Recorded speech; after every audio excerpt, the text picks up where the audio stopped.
Yo, what's going on, y'all? Before we get into my quarterback series, I wanted to give some programming updates. One, I have no idea what's going to happen in this Baltimore game, and RG3 is starting. So, obviously he's going to be a part of this week's sit this week. They're playing Wednesday now, so if they do anything crazy, a video will be out on Thursday breaking that full game down. They'll get its own personal video. If nothing too crazy happens in that game, then I won't even address it. So, as I see Russell Wilson running for another first down, I'm recording this. The game's basically over.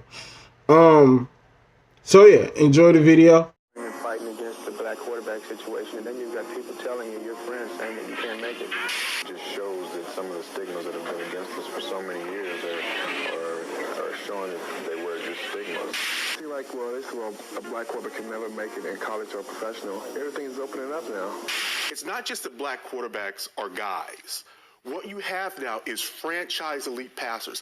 Assuming I'm rooting for everybody that's black. Yeah. Assuming I'm rooting for everybody that's black. Look.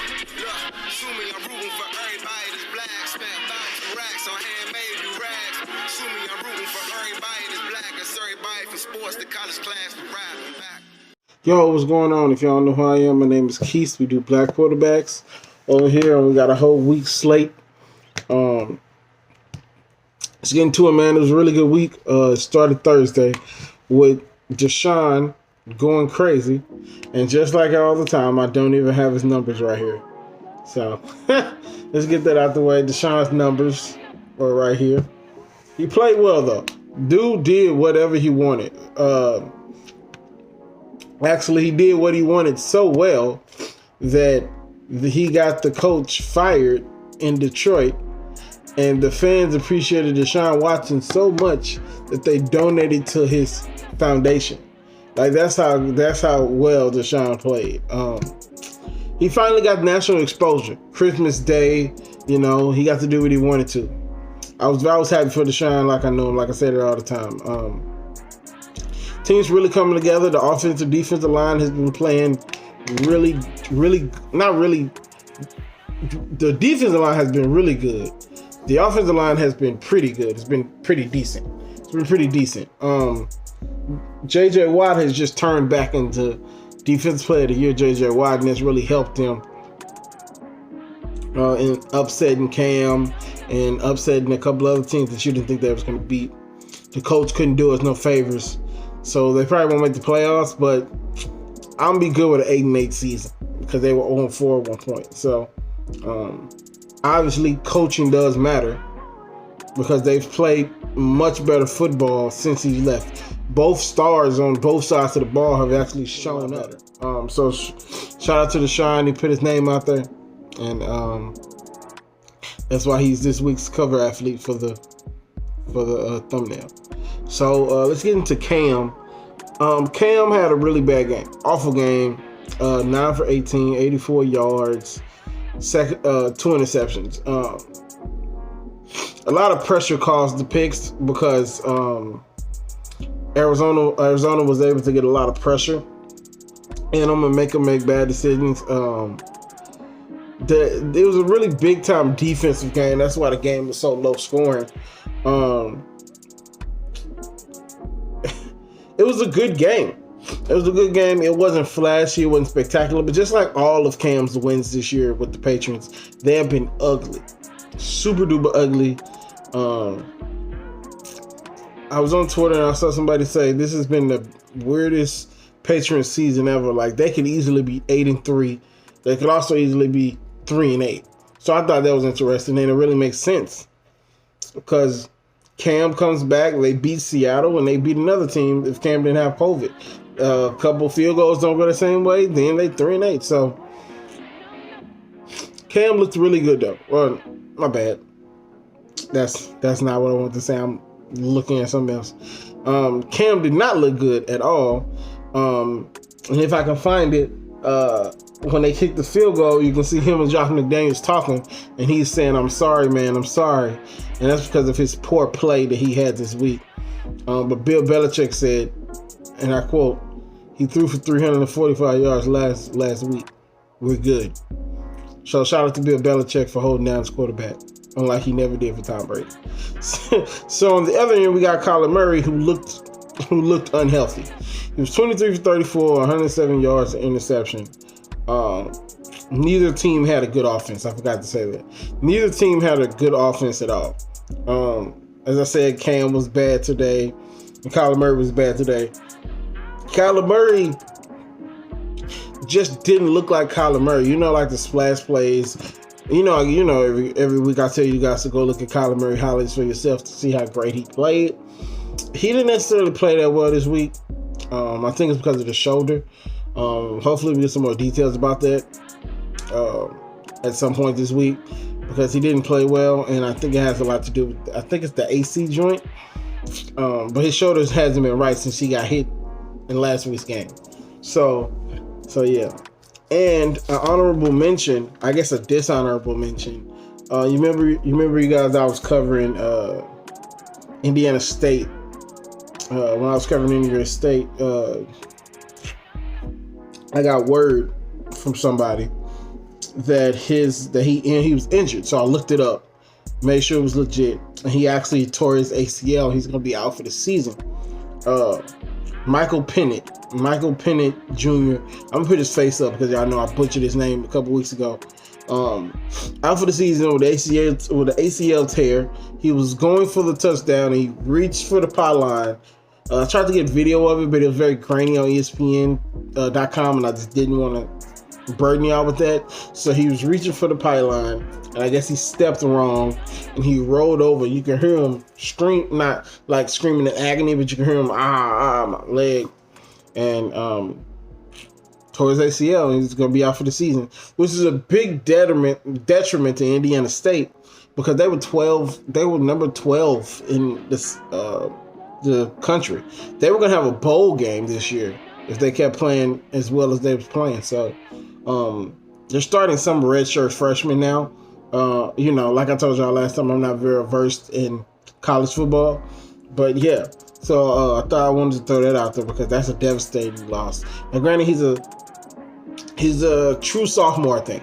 So he's a true sophomore, so he has a chance to come back next year and possibly his senior season to possibly get drafted or make a roster. So we're gonna keep our eye out for him. We're gonna keep our eye out for him because as well as he played against Ohio State and Justin Fields, he's gonna be in the league somewhere if he keeps trending up. So we'll see. If anything, he'll be in the league as a running back or a skill position player. Hopefully he stays quarterback. We'll see. We're going to go to Mahomes. Other than the fumble, he was dominant. Just surgical, didn't make many mistakes. And the funny part about it, the mistakes he did make, they were called back because they were missteps on the defense to where he knew he had to make shots. Like, Mahomes just made my day. First of all, he blew out Tom Brady. And the score was a lot closer than the game would indicate. Tyreek Hill was going crazy. Everybody, oh no. It looks like one of Seattle's offensive linemen or defensive linemen is hurt. The game's still on, but it's pretty much over, so I want to go ahead and record. Back to my homeboy. 462 yards, 3 touchdowns, 37 for 49. Like I said, he was surgical, masterful all game. Every time I see him, I'm like, that's the best quarterback I've ever seen. like I watched Vic at the end when he was in Philly. I watched Cam Newton his whole career. Obviously, I've watched Deshaun, Lamar. I've watched all our guys. And Aaron Rodgers. Other than Aaron Rodgers' performance in the playoffs when he was on one leg, Mahomes is the best quarterback I've ever seen. It's just not even close. They're out there doing what Golden State was doing, where it just looked too easy. It looks too easy. Like it's too easy. It's too easy for them. Shout out to them. I think they're going to win back-to-back Super Bowls. Barring something catastrophic happening, they're going to win back-to-back Super Bowls. So obviously, like I said, the Monday night game, Russell Wilson versus Philly, that's still on, but the game's pretty much over. So I can give you a gauge of what's going on. So obviously, I don't have his numbers yet, so the numbers will be on the screen as I'm talking. I just knew DK Metcalf was a monster. As always, when he's on, he's on. He's a monster. Other than Jalen Ramsey, can't nobody guard him. So, big time plays. They played down to their competition. I really don't like the fact they played down to the Eagles. They should have won this game by 30. And they're only going to win it by maybe less than 10. It is just frustrating. Excuse me. It's just frustrating because it's like, y'all should have won this game by 30. There's no reason y'all should be in, like, somewhat in a game with, like, the 3 and forever Eagles. Like, that just didn't happen. The defense went back to now the defense didn't give up a lot of points, but it gave up a lot of yards. And I'm not a big fan of that. The defense has to play better. If they were playing against a competent offense, they lose this game.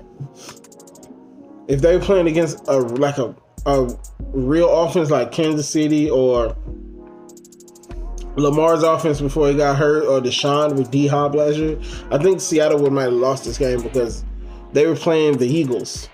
So I need Seattle to play better against low competition, or just play better in general. Be more consistent, because as of right now, Seattle is not consistent at all.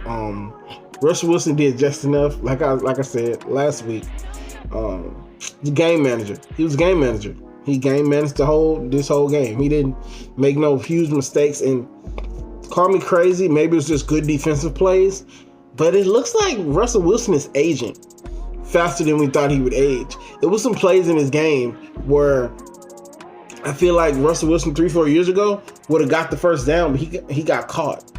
So maybe that's because of the scheme, but it's been happening way too often.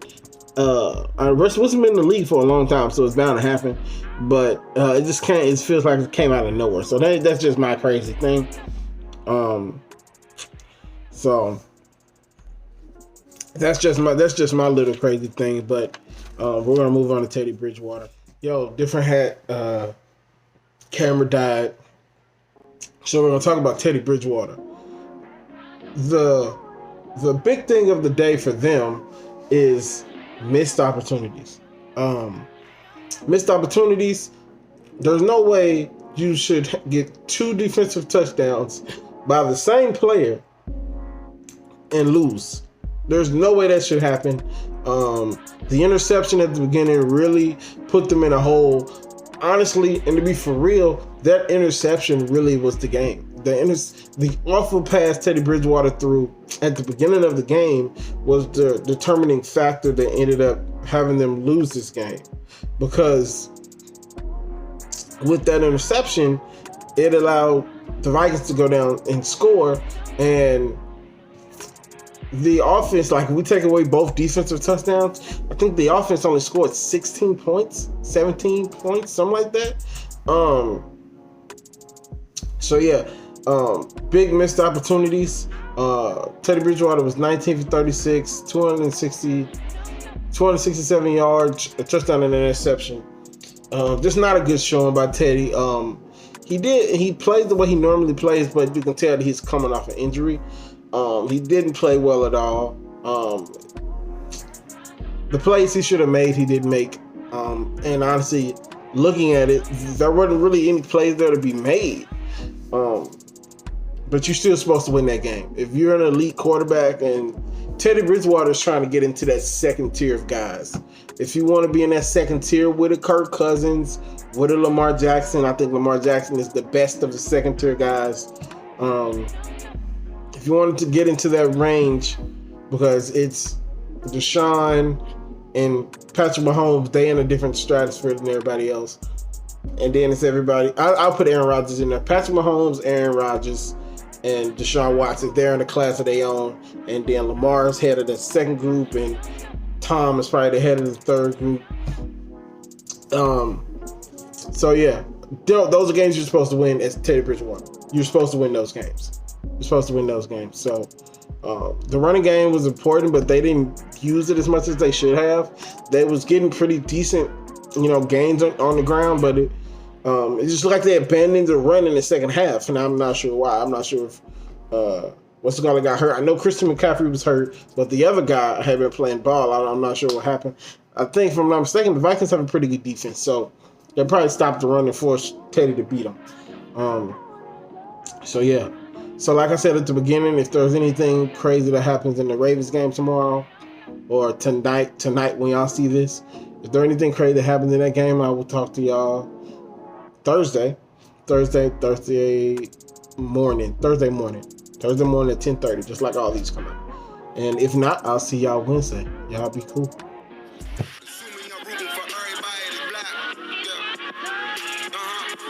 Assuming I'm rooting for everybody that's black. Look. Assuming I'm rooting for everybody that's black. Spent thousands of racks on handmade new rags. Assuming I'm rooting for everybody that's black. That's everybody from sports to college class to rap. Back.